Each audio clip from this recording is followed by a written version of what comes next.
Հաղորդման գործընկեր Արքայաձոր ռեստորան։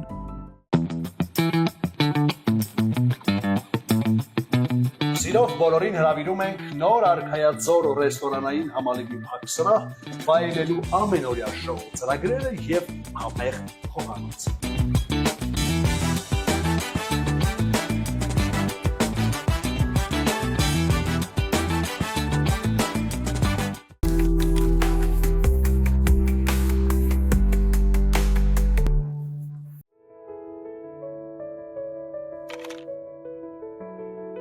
Հաջողության շատ գեղեցիկ ճանապարհ ունեք անցած, հեշտ տրվեց։ Չեմ կարծում, որ հեշտ տրվեց, հեշտ այդպես չի ասված, ուղղակի մարդը իր մոտեցումը, իր վերաբերմունքը վերահսկում է այդքան բան, թե չէ կարծում եմ, որ յուրաքանչյուր լուրջ ճանապարհի ընթացքում անպայման լինում են նաև խոչընդոտներ, լինում են նաև բարդություններ, հարցը այն է, թե դու ինչպես ես վերաբերում այդ ամենին։ Ձեր անցած ճանապարհով հաջողության կկիսվեք այսօր մեզ հետ։ Սիրով։ Համեցեք։ Շնորհակալ եմ։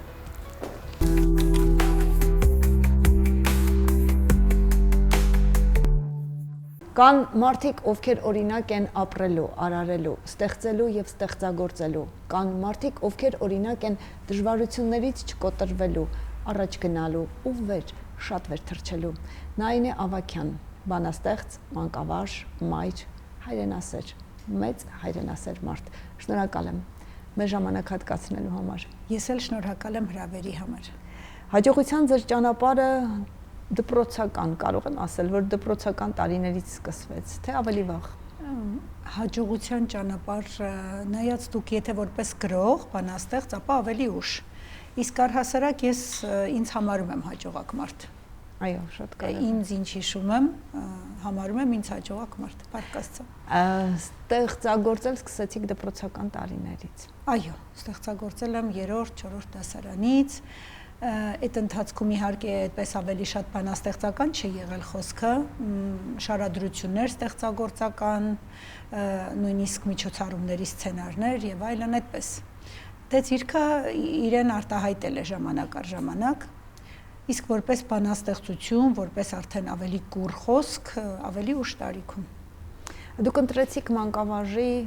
առաքելությունը։ Այդ ճանապարհը պիտի անցնեիք եւ աշխատեցիք եւ իհարկե անցաք այդ ճանապարհը,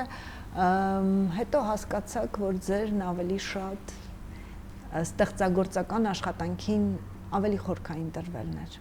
Գիտեք, նախ մանկավարժությունը ոչ թե ես ընտրել եմ, այլ ես համարում եմ, որ դա իմ առաքելությունն է ի վերուս տրված եւ նաեւ գենետիկորեն պարտադրված, որովհետեւ մանկավարժների տոհմից եմ սերում, այսպես ասեմ։ Ստեղծագործական աշխատանքը երբևէ չի հաջորդել մանկավարժությանը, նա զուգորդել է, այսինքն միշտ իրենք զուգահեռ են եղել, ես նաև որպես մանկավարժ, որպես ուսուցիչ եմ անընդհատ ստեղծագործել, այս պահին էլ ես հոգու խորքում չեմ դադարում մանկավարժ լինելուց եւ ճիշտ է դպրոցում չեմ աշխատում, այլևս չեմ դասավանդում, բայց նախ աշակերտների եւ սաների հետ է կապը շատ մեծ, հետո մանկական գրականությունը, մանկագրությունը ինձ անընդմեջ պահում է երեխաների հետ, երեխաների կողքին եւ հենց մանկավարժությունը, ճիշտ հոգեբանությունն է, որ ինձ կարծում եմ, որ մի քանի քայլ ավելի է մոտեցնում բալիկներին։ Երեխաների նկատմամբ հատուկ սերն ու վերաբերմունքը երեխաներին մի այլ մեծ աշխարհով ներկայացնելն է ձեր ստեղծագործություններում։ Որպես մանկագիր, այո, բազմաժանր է իմ ստեղծագործական աշխարհը, սկսած հեքիաթ պատմվածքներից, աֆորիզմներից, պոետական ժողովածուներից եւ մինչեւ մանկագրություն։ Չգիտեմ, առիթ ունեցել եմ ձեզ ասելու, թե ոչ, մանկագրությունը ինձ մոտ ի հայտ է եկել իմ կրտսեր դստեր Սոնայի ծնունդից հետո, այսինքն մինչ այդ ես երբևէ մանուկների համար չեմ գրել։ Սոնայի հարցերը, Սոնայի հետաքրքիր հայացքը առ կյանք, առ աշխարհ ինձ ստիպել են այս մեր փոքրիկ երկխոսությունները վերածել բանաստեղծությունների։ Նույնիսկ միշտ կատակում էի, ասում էի Սոն, որ դու մեծանաս, էլ երևի ես մանուկների համար չեմ գրելու, բայց փաստորեն Սոնային եկան հաջորդելու նաև մեր տանը այլ փոքրիկներ եւ ես ինչպես տեսնում եմ մանկագրությունը արդեն ինձ համար քանի այս փոքրիկների լույս աշխարհակալը կա, շարունակական է մանկագրությունն էլ իրենց հետ աճելու է եւ կարծում եմ, որ այո, երեխաներին, գիտեք ոնց, երեխաների համար գրելիս դու անընդհատ մանուկ ես։ Դու պետք է մտածես իրենց պես, պետք է վերլուծես իրենց պես, մի կողմ թողնելով քո մեծահասակի բոլոր դիտարկումները, զգացողությունները, մի խոսքով անընդհատ մանուկ ես հոգու խորքում։ Ավելի խստապահանջ են, չէ՞, փոքրիկները։ Իհարկե, նրանք անկեղծությունը գնահատող են, ոչ մի կեղծ երևույթ, ոչ զգացական աշխարհում, ոչ բարի տիրույթում նրանք չեն ընկալում, չեն ընդունում։ Եվ այո, մանկագրությունը շատ ավելի բարդ երևույթ է, քան մեծերի համար գրելը։ Եթե մեծերի համար ծնվող ստեղծագործությունում դու այնքան անկեղծ արտահայտում ես այն, ինչ քո ներսում կա, չմտածելով քո տարեկիցը կամ մի քանի տարի մեծ փոքր անձնավորությունը քեզ ինչպես կընկալի, ապա մանուկների համար գրելուց հետո դու վերանայում ես բարդ բառերի արկայություն չլինի, որպեսզի երեխան այս ամենը իհարկե նորից անկեղծ է գալիս, ինքը իր պորտկումով է գալիս, բայց բոլոր դեպքերում դու ինքդ քո նկատմամբ շատ ավելի խստապահանջ ես։ Այո, բազմաժանր եք ստեղծագործում, բայց մի բան կարող ենք նկատել, որ ցանկացած ստեղծագործական ժանրերում սերն է, որ կարմիր գծի պես անցնում է։ Առհասարակ իմ կարծիքով աշխարհում ամեն լավ բանի հիմքում սերն է, ամեն հաջողած գործի հիմքում սերն է, ամեն կայացած ընտանիքի հիմքում սերն է, ամեն լավ ուսուցչի նույնիսկ կայացման հիմքում սերն է, լավ մանկավարժի, ցանկացած մասնագիտության, ես այսպես կասեի։ Իհարկե առանց սիրո չեմ պատկերացնում, որ կարելի է որևէ բան հաղթահարել եւ հասնել լավագույն արդյունքների։ Հաջողության ճանապարհը թերևս սիրով պիտի ուղեկցվի։ Հաստատ այդպես է։ Հաջողության ճանապարհը հեշտ տրվեց ձեզ։ Գիտեք, շատ հարաբերական է այս հարցը։ Գուցե մեկ ուրիշի համար իմ անցած ճանապարհը սարսափելի բարդ լինի։ Ես սիրով, խինդով եւ ժպիտով եմ փորձում հաղթահարել ինձ տրված բոլոր խոչընդոտները։ Այնպես չէ, որ կյանքում ամեն բան հարթ է։ Այդպիսի մարդ, մտածող մարդ չեմ կարծում աշխարհում կա, որ իր համար ամեն բան այնքան հանգիստ է, այնքան այսպես հարթ է լինում, այդպես չէ, ոչ։ Հատկապես վերջին տարիներին ես բավականին լուրջ փորձությունների միջով եմ անցել եւ ինձ օգնել է, նոր մենք խոսեցինք սիրո մասին, ինձ օգնել է մեծ սերը եւ այն, որ իմ ներսում կա, առ կյանքը, առ ամեն մանրուք, հոգեվորից, անձնավորվածից մինչև կյանքի ամենափոքր ուրախալի իրադարձություններ եւ այն ամբողջական ու մեծ սերը, որ հակառակ դեպի ինձ է եկել, աշխարհից, շրջապատից, ընտանիքից, այնպես որ չէի ասի, որ շատ հեշտ է տրվել, բայց ես գոհ եմ արդյունքներից։ Այո, խնդիրներն ու խոչընդոտները չեն հուսահատեցրել ձեզ։ Այնպես էլ չի, որ առհասարակ չի եղել ինչ-որ պորտքում, հուսահատության, ինչ-որ, գիտեք, այս պարագայում իմ կարծիքով շատ ճիշտ է, որ դու ճիշտ միջավայրում, ճիշտ վայրում գտնվես, ճիշտ մարդկանց կողքին։ Եվ հենց այս վերջին տարիների փորձությունների ընթացքում Իհարկե ես միշտ եմ իմացել եւ ընտանիքի արժեքը եւ շատ ինձ համար նա բարձրագույն արժեք է, կարեւորել եմ ամեն ինչից ած, բայց հենց այս վերջին տարիների ընթացքում ես հասկացա, որքան կարեւոր է քո կողքին ունենալ ուժեղ եւ ճիշտ մարդիկ։ Եվ գիտեք ինչ հաճելի է, երբ դու մտածում ես, հասկանում ես, որ այդ մարդկանց կայացման, այդպիսի մտածելակերպի, այդպիսի դրսևորումների հիմքում նաև քո կատարած աշխատանքն է։ Իհարկե ոչ ամբողջական, որովհետև յուրաքանչյուր մարդ ծնված օրվանից անհատ է եւ ինչքան էլ ծնողը փորձում է իր աշխատանքը, կարծում եմ, որ ցանկացած ծնող է ուզում իր երեխային տեսնել կայացած, խելացի, բոլոր առումներով, բայց չէ որ նրանք էլ անհատներ են, որոնք քո տված այդ հիմքի վրա ավելացնում են այն, ինչ իրենք ունեն իրենց ներսում, եւ ես շատ հպարտ եմ լինելու այն մարդկանց ծնողը, ովքեր իմ կողքին կան։ Այն մարդու կյանքի ընկերը, ով ոչ մի վարքյան բաց չթողեց իմ ձեռքը այս ամբողջ ընթացքում։ Այն մայրիկի զավակը, որը կողքի դրեց ամեն բան եւ ապրեց քեզ համար այնքան մինչեւ դու ոտքի կանգնեցիր։ Այո, ասում են ճակատագրական հարվածները, եթե մեզ չեն փշրում, ավելի են ուժեղացնում։ Հաստատ այդպես է։ Հիմա ես, եթե առաջ դա պաթետիկ կամ ուղղակի պրակտիկորեն իմ կողմից լսված արտահայտություն էր, ապա հիմա կարող եմ ասել, որ այո, ամբողջ կյանքում եղել եմ պահով ապրող մարդ։ Ես այդպիսին եմ։ Սիրում եմ վայելել ակնթարթը եւ գիտեք, ի վերջո երջանկությունը ինչ է։ Երջանկությունը մի ամբողջական երևույթ չէ, նա պահերի ակնթարթների մեջ է։ Եվ երջանկությունը նկատելն ու տեսնելը ոչ թե աշխարհի եւ քեզ երջանկացնողների շնորհն է, այլ քո, որովհետեւ մարդը ինքը կարող է հասարակ համեղ սուրճից երջանկանալ ու ընդհակառակը կարող է տվյալ մարդուն աշխարհներ նվիրել, բայց ինքը դժբախտ լինի, չէ՞։ Ուժեղացնում է հաստատապես, որովհետև երբ անցնում ես այդ ճանապարհը, այն օր խոսեցինք հուսահատության պահերի մասին, պիտի ասեմ, որ այնքան շատ հարցեր են դժվարությունների պահին քեզ մոտ առաջանում, ինչու ինձ հետ, ինչու հենց այսպես, չէ՞ որ ես ամբողջ կյանքում բոլորին այսպես, չէ՞, եւ հետո հասկանում ես, որ փորձությունն ու դժվարությունը տրվում է, բայց երբ նաեւ նրանից ելք է տրվում, այ դա է քո վաստակը։ Իսկ 2025-ը շռայլ գտնվեց։ Այո, դժվարություններ ունեցաք, այո, հաղթահարեցիք, ավելի ուժեղացաք, բայց նաեւ դրական կողմերն էլ մեծ էին։ Այսպես ծիծաղում էի, քանի որ այդ իմ բարդ շրջանում, որպիսի մեր հեռուստադիտողին էլ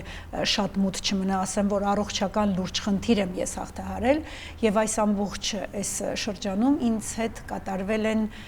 հրաշալի նաև իրադարձություններ, որովհետև իմ երկու ավագ դուստրերը ընտանիքներ են կազմել, երկուսի ընտանիքներում էլ այսօր կան զավակներ, եւ այս ամբողջը երևի թե ինձ տրվել է նաև որպես ապաքինման ճանապարհ։ Ես հիմա ուզում եմ պատկերացնել, թե այս օրերին ինչ է կատարվում ձեր տանը։ Ինչպես ցանկացած հայկական ավանդական ընտանիքում, այնպես էլ մենք իհարկե ամանորյա նաև թոհուբոհի մեջ ենք, այսպես լավ առումով, բայց այսօրվա իմ ամենամեծ ընծաները, ամենամեծ նվերները այն երկու ցակուկներն են, որոնք ոչ միայն իմ, այլ նաև ամբողջ ընտանիքի, նույնիսկ Սոնան, որ մեր տան կրտսերն էր, ու մինչև այսօր մենք բոլորս իրեն փոքրիկի նման, թեպետ ինքը արդեն 15 տարեկան է, բայց մեր տան այն որ ասում են, չէ, բոլորը երես են տալիս, բոլորը ինչ որ առումով, նույնիսկ նա է մեծացել այն առումով, որ իրեն պատասխանատու է համարում այս երկու տղուկների նկատմամբ, ովքեր մեծանում են մեր տանը։ Իսկ ձմեռ պապիկի նամակները հասցեագրված են արդեն։ Իհարկե, ձմեռ պապիկի նամակ գրում է Սոնան, դեռ, որովհետև կարծում է, որ եթե չգրի եւ եթե մտածում է, որ հենց որ մարդը դադարի հավատալ հրաշքներին, իր հետ հրաշքներ տեղի չեն ունենա, եւ ես լիովին համամիտ եմ իր հետ։ Փոքրիկները իհարկե դեռ չեն պատկերացնում այդ նամակի պահը շատ փոքրիկ են, բայց այս առումով էլ իրենց ծնողները հոգում են այդ հարցի վերաբերյալ։ Ես մտածում եմ, որ ավանդական, հայկական շատ սիրուն ամանորյա սեղան պիտի նաև տանը ունենաք։ Իհարկե, ամեն տարի մեր տանը ամանորը եւ զատիկը յուրօրինակ ձևով է եւ ընկալվում եւ տոնվում։ Գիտեք, ամեն մի փոքր մանրուքը նույնիսկ երեխաներին նախ եւ առաջ թելադրում է ճաշակ, սովորեցնում է ինչպես պահել, պահպանել ազգայինը։ Խոսքս այստեղ բոլորովին էլ նյութական ճոխությունների մասին չէ։ Խոսքը գեղեցիկի, էսթետիկի եւ այն ամենի մասին է, որ երեխան պետք է նաեւ այո իմանալով հայկական, ավանդական, ազգային բոլոր ավանդույթները, սովորույթները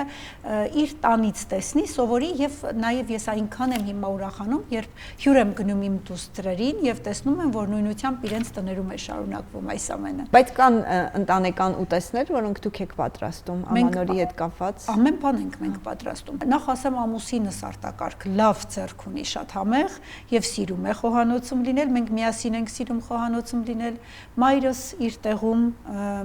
պիտի ասեմ, որ ամուսնուս ընտանիքը, նույնպես ամուսնուս մայրիկը շատ լավ ձեռք ունի, լավ խոհարար է, իրենից էլ շատ բան ենք սովորել։ Ամեն բան մենք ենք պատրաստում, մենք սիրում ենք եւ ոչ միայն տոներին, այլ նաեւ առօրյա մենք սիրում ենք տանը առողջ եւ մաքուր սնվել։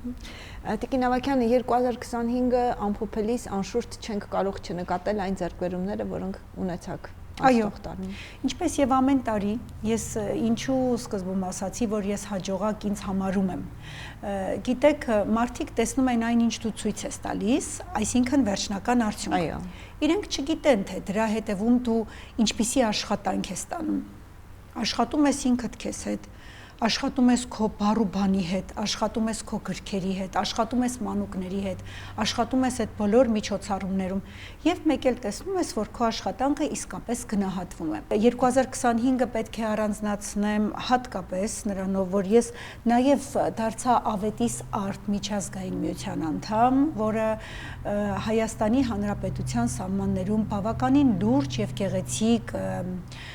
գործունեություն է ծավալում, գիտաժողովներ, տարբեր մրցույթներ, տարբեր սիմպոզիումներ, որոնց ընթացքում գրողները ծանոթանում են մեկը մյուսի ստեղծագործություններին, ոչ միայն գրողները։ Օրինակ տարեվերջյան տարվա գրիչ մրցանակապաշխությունը, որ եղան ոսկե ձեռքեր, եղավ ոսկե գրիչ, եղավ ոսկե ձայն, ասմունքողներ եւ այլն, շատ գեղեցիկ միջոցառում է, շատ գեղեցիկ միություն է եւ կարծում եմ, որ իրենց գործունեությունը դեռ կծավալվի եւ հուսամ նաեւ Հայաստանի Հանրապետության սահմաններից դուրս։ Արժանացել եմ տարվա էտալոն մրցանակին Պրեստիժ մեդիայի կողմից, մրցանակապաշխությունը Դուբայում է տեղի ունեցել, շատ գեղեցիկ միջոցառում, բավականին բարձր մակարդակով կազմակերպված, պարզապես անձնական խնդիրների պատճառով ես ավելի շատ առցանց եմ մասնակցել, այս անգամ չեմ ներկա եղել, ինչպես օրինակ նախանցած տարի Իտալիայում, Վենետիկ քաղաքում, որ մրցանակապաշխություն տեղի ունեցավ եւ ես նույնպես ստացա մրցանակ, հիանալի, ես կարծում եմ նախաձեռնություն է եւ հիանալիորեն կազմակերպվում է, ապրեն բոլորը, ովքեր աշխատում են։ Գիտեք ինչու, այստեղ կարևորը Նարինե Ավագյանը չէ, այստեղ Յանն է կարևորը, որը աշխարհով մեկ, այո, գնում է, համախմբվում են աշխարհով մեկ սփռված հայեր, ովքեր իրենց գործունեության մեջ ունեն որոշակի հաջողություններ։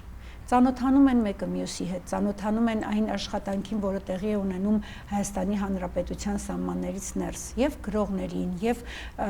հաջողակ կանանց եւ տղամարդկանց, ովքեր իրենց գործերը այնպիսի մակարդակի են հասցրել, որ դուրս են եկել համաշխարհային շուկա եւ այլն։ Մի խոսքով շատ ողջունելի է։ Ձեռքբերումներ էլի շատ ու շատ են եղել, մրցանակներ էլի շատ ու շատ են եղել,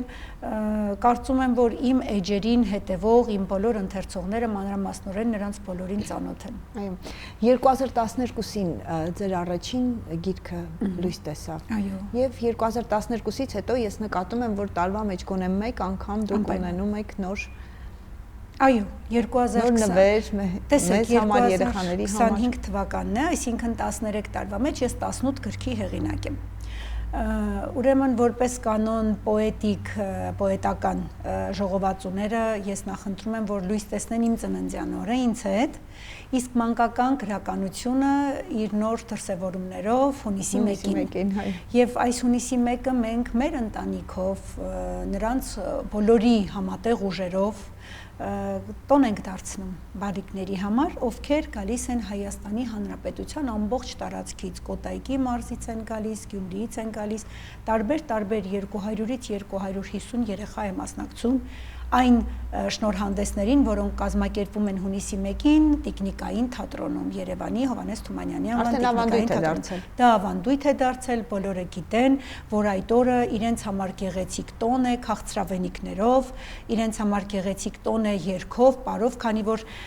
հարկ է ձեռքբերումների մեջ նշել նաև այն, որ արդեն 50 մանկական երգ կա իմ բառերի վրա գրված, այնպիսի հիանալի երգահանների կողմից, ինչպիսիք են Լիլիթ Համբարձումյանը, Ալվարդ Մանդակունյանը, Անահիտ Կարճիկյանը, Նարինե Հակոբյանը, Եվա Գևորգյանը, բոլորը հայտնի իրենց գործի վարպետներ, եւ մոտ ժամանակներում պատրաստվում է տպագրության նաև 2 երգարան։ Մեկը նախադպրոցական տարիքի երգերը, իսկ մյուսը տարրական դասարանների համար։ Թե դրանք բոլորը պլաններ են, որոնք մշակվում են եւ պետք է նպատակները դառնան իրականություն։ Այո, 2026-ին սպասելիքները ավելին են լինելու։ Շատ են, իհարկե շատ են։ Հաջողության ձեր բարդ ու դժվարին ճանապարհն անցնելիս վստահ եմ, որ նաեւ հաջողության բանաձև սահմանեցիք ձեզ համար։ Ոչ թե սահմանեցի, այլ եւս մեկ անգամ հավաստիացա, որ ես ճիշտ եմ մտածել, միշտ ճիշտ եմ ապրել եւ եթե պետք է բարձրաձայնեմ, ապա ասեմ, որ ամենաառաջին հերթին ինձ համար նորից եմ կրկնում սերն է, սերը դրսևորում է, որ մարդուց դուրս չէ, մարդուն ներսում է, առ ամեն մի մանրուք, երկրորդ եւ ամենակարևոր նույնիսկ երկրորդ բառը այստեղ ավելորդ է, սիրուն հավասար հավատը եւ ապրել յուրաքանչյուր ակնթարթը այնպես, կարծես դա ձեր վերջին ակնթարթն է այս կյանքում։ Կյանքը կդառնա այնքան հետաքրքիր, չեք էլ պատկերացնում։ Տիկին Ավագյան, ինձ թվում է, որ դուք պետք է դպրոցում լինեք։ Դպրոց չեք կարոտում դպրոցը։ Ես գիտեք ոնց կարոտում եմ, բայց երեխաների հետ շփումը անընդմեջ է, անընդհատ է։ Եվ ես կարծում եմ, որ գրականության միջոցով նույնպես տալիս եմ երեխաներին այն ամենը։ Իհարկե սուտ կլինի, եթե ասեմ չեմ կարոտում դպրոցը, այդպես չէ, կարոտում եմ։ Պարզապես երբ, չգիտեմ, մի քիչ այս կյանքի այս փուլը այնպիսին է, որ ես շատ նաև պետք եմ իմ բալիկներին իրենց բալիկների հետ, գրականությունն է ծաղկում, գրքերը, շնորհանդեսները, այս ամենը այնքան բարդ եւ լուրջ աշխատանք է պահանջում, այնքան բարդ եւ լուրջ, եթե դու ուզում ես որակով ներկայանալ, եթե դու ուզում ես որակյալ աշխատանք, իսկ տեսեք, որպես ուսուցիչ դպրոցում լինելու այդ բոլոր տարիներին ես եղել եմ առաջին հերթին ուսուցիչ։ Նույնիսկ իմ երեխաները մինչև երեկոյան ժամը 10-ը ինձ ազգանունով են դիմել, նույնիսկ տանը, ես իրենց դասավանդել եմ դպրոցում եւ քանի տանը թեկուզ մեկ աշակերտ է եղել կամ ես եմ դպրոցում եղել, իրենք իրավունք չեն ունեցել ինձ մայրիկ ասելու։ Ծիծաղում են հիմա, ասում են դու 20 տարվա ընթացքում ոնց որ 60 տարի դասավանդել ես արդեն, այդքան ծանրաբեռնված եմ եղել եւ ես քանի որ նվիրվել եմ ամբողջությամբ, էությամբ այս աշխատանքին, ոչ մի ուրիշ բանի համար ժամանակ չի մնացել։ Այսօր ձեր հրաշք թորնիկների հետ եք։ Այո, նաեւ զգացողությամբ։ Ինչպիսի զգացողություն։ Գիտեք, հարցնում են երբեմն, ասում են թորնիկներին ես հիմա շատ սիրում, թե երեխաներին, այնքան տարօրինակ հարց է։ Նույնիսկ թորնիկը չեմ այսպես որպես երևույթ առանձին ընկալում։ Կարծես թե ուղղակի մեր տանը 3 բալիկի փոխարեն հիմա 5-ն են։ Այսպիսի զգացողություն ունեմ։ Տարեմուտի այս օրերը ես վստահ եմ, որ ընտանեկան ավանդույթներ ունեք ձևավորած։ Այո, իհարկե ունենք։ Նախ առաջին հերթին երեխաները անպայման բոլորը միասին, թե այս պահին արդեն ամենքը իրենց տներում, իրենց ամուսինների, ծնողների հետ կամ գուցե ճանապարհորդել են նախընտրում, այդպես էլ է լինում, բայց այն մեր հավաքները, որ պետք է լինեն, անպայման ընտանեկան, գեղեցիկ, մենք հունվարի 5-ն ենք շատ գեղեցիկ տոնում, 6-ը, այսինքն Սուրբ Ծննդյան տոնը, այո, անպայման իր բոլոր ավանդույթներով պահում են, գիտեք, գյումրեցիները սիրում են ավանդապաշտ են եւ մենք հատկապես մեր տանը անկախ նրանից որտեղ ենք մեր բոլոր ավանդույթները փորձում ենք պահպանել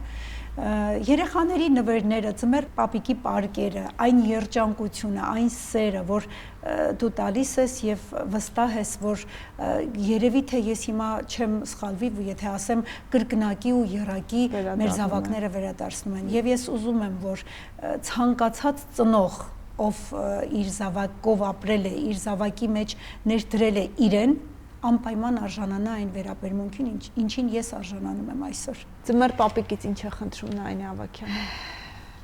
Խաղաղություն աշխարհին։ Անձնական ոչինչ չեմ խնդրում ինձ համար։ Խնդրում եմ, որ բոլոր բալիկները խաղաղ աշխարհում ապրեն, եւ սա զուտ պաթետիկ արտահայտություն չէ։ Իզուր չէ, որ իմ այս առողջական խնդիրները նույնիսկ եղան այն ամենից հետո, ինչ կատարվեց Հայաստանի Հանրապետությունում, ինչ կատարվեց մեր զինվորների, մեր երեխաների հետ, ես միայն առաջին հերթին խաղաղություն եմ ուզում աշխարհի համար։ Ոչ երեխան իրավունք չունի լինելու անտուն, լինելու անշոր, չիմանալու ինչ պետք է ուտի այդ օրը։ Երեխան ինչու պիտի իմանա, որ այս ազդանշանի դեպքում պետք է ապաստարան իջնի, ես չեմ հասկանում եւ չեմ ընկալում այս ամենը։ Առաջին հերթին խաղաղություն, երկրորդ հերթին առողջություն։ Բոլորին, ամբողջ աշխարհին եւ վերջում նաեւ ինձ։ Շնորհավորում եմ առաջին հերթին մեր ազգին։ Թող այս տարին իր հետ բերի մեծ, շատ մեծ խաղաղություն, սեր, հարգանք շատ կարևոր է մարդու նկատմամբ, կողքինի նկատմամբ։ Կարևոր չէ, դա գործընկերն է, ընտանիքի անդամն է, անգամ քո երեխան է, որը քեզանից այնքան փոքր է։ Գիտեք, եթե նույնիսկ սիրո եւ հարգանքի մեջ շատ տեղերում որոշելու լինես, որն է առաջնահերթ, շատ տեղեր կան աշխարհում, որ հարգանքը պետք է ընտրես առաջին հերթին։ սիրո, հարգանքի, խաղաղության, ներդաշնակության եւ զիջման տարի լինի, փողզիջման։ Թող մարդիկ լինեն երջանիկ, թող շփիտը չպակասի ոչ մեկի դեմքից եւ ամենակարևորը խաղաղ երկնքի տակ ապրենք։ Թող իրականանան այսօր հնչած բոլոր բարեմաղթանքները։ Ամեն։ Շնորհավոր Ամանոր եւ Սուրբ Ծնունդ։ Շնորհակալ եմ, փոխադարձում եմ։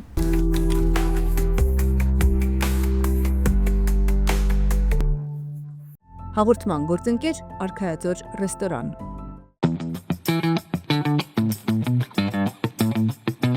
Սիրով բոլորին հրավիրում ենք նոր Արքայաձոր ռեստորանային համալիրի փակ սրահ վայելելու ամենօրյա շոու ծրագրերը եւ համեղ խոհանոց։